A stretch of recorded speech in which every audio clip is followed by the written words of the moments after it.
Hi guys, ഞാൻ സിദ്ദിഖ് ഷാജഹാൻ.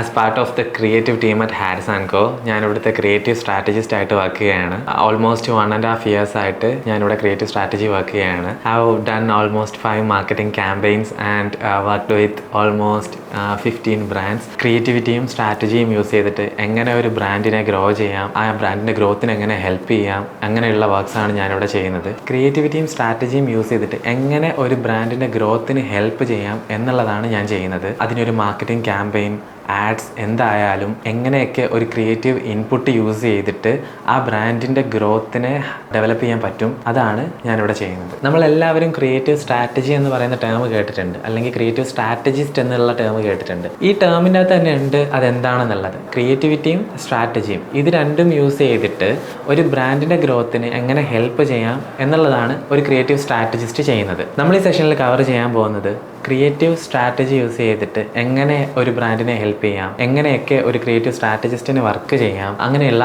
കുറച്ച് കാര്യങ്ങളായിരിക്കും നമ്മൾ ഈ സെഷനിൽ ഡിസ്കസ് ചെയ്യാൻ പോകുന്നത്.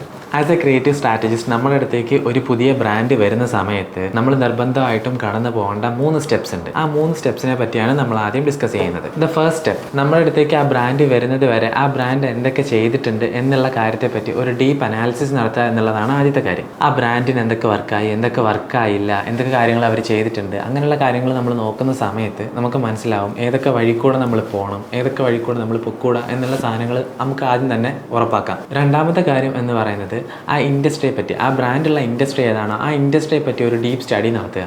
അങ്ങനെ ചെയ്യുമ്പോൾ നമുക്ക് മനസ്സിലാവും ആ ഇൻഡസ്ട്രിയിൽ എന്തൊക്കെയാണ് ട്രെൻഡിങ്, അങ്ങനെയുള്ള കാര്യങ്ങൾ നമുക്ക് അവിടെ മനസ്സിലാവും. മൂന്നാമത്തെ കാര്യം നമ്മൾ നിർബന്ധമായിട്ടും അറിഞ്ഞിരിക്കേണ്ട ഒരു കാര്യമാണ്. അതെന്താണെന്ന് വെച്ച് കഴിഞ്ഞാൽ നമ്മുടെ ഓഡിയൻസിനെ പറ്റി നല്ല ഒരു സ്റ്റഡി നമുക്ക് നടത്തണം. കാരണം നമ്മുടെ ബ്രാൻഡ് സംസാരിക്കേണ്ടത് ആ ഓഡിയൻസിൻ്റെ ലാംഗ്വേജിലാണ്. അവരെന്തൊക്കെയാണ് സംസാരിക്കുന്നത്, അവരെന്തൊക്കെയാണ് ഡിസ്കസ് ചെയ്യുന്നത്, അങ്ങനെയുള്ള കാര്യങ്ങൾ അറിയാൻ വേണ്ടിയിട്ട് നമ്മൾ നിർബന്ധമായിട്ടും പോകേണ്ട ചില സ്ഥലങ്ങളുണ്ട്. അത് ചിലപ്പോൾ യൂട്യൂബ് ആകാം, ഇൻസ്റ്റാഗ്രാം ആവാം. നമുക്ക് അവിടെയൊക്കെ പോയിട്ട് അവരെന്തൊക്കെയാണ് സംസാരിക്കുന്നത്, അവരുടെ പെയിൻ പോയിന്റ്സ് എന്തൊക്കെയാണ്, അങ്ങനെയുള്ള കാര്യങ്ങൾ നമ്മൾ അവിടെ പോയി പഠിക്കുക എന്നുള്ളതാണ് മൂന്നാമത്തെ കാര്യം. ഈ 3 കാര്യങ്ങളാണ് നമ്മളിലേക്ക് ഒരു പുതിയ ബ്രാൻഡ് അപ്രോച്ച് ചെയ്യുന്ന സമയത്ത് നമ്മൾ നിർബന്ധമായിട്ടും നോക്കിയിരിക്കേണ്ട അല്ലെങ്കിൽ ചെയ്തിരിക്കേണ്ട 3 കാര്യങ്ങൾ ഇതൊക്കെയാണ്. ഈ സീരീസിൻ്റെ അടുത്ത വീഡിയോയിൽ നമ്മൾ ഡിസ്കസ് ചെയ്യാൻ പോകുന്നത് നമ്മളുടെ അടുത്തേക്ക് ഒരു പുതിയ ബ്രാൻഡ് വരുമ്പോൾ അവർക്ക് ഒരു crisp and clear creative strategy build ചെയ്യാനായിട്ട് എങ്ങനെ ഡീപ്പായിട്ട് റിസർച്ച് ചെയ്യാം എന്നുള്ളതായിരിക്കും നമ്മൾ ഡിസ്കസ് ചെയ്യുന്നത്. So don't miss it out. Subscribe Haris and co academy for more valuable insights.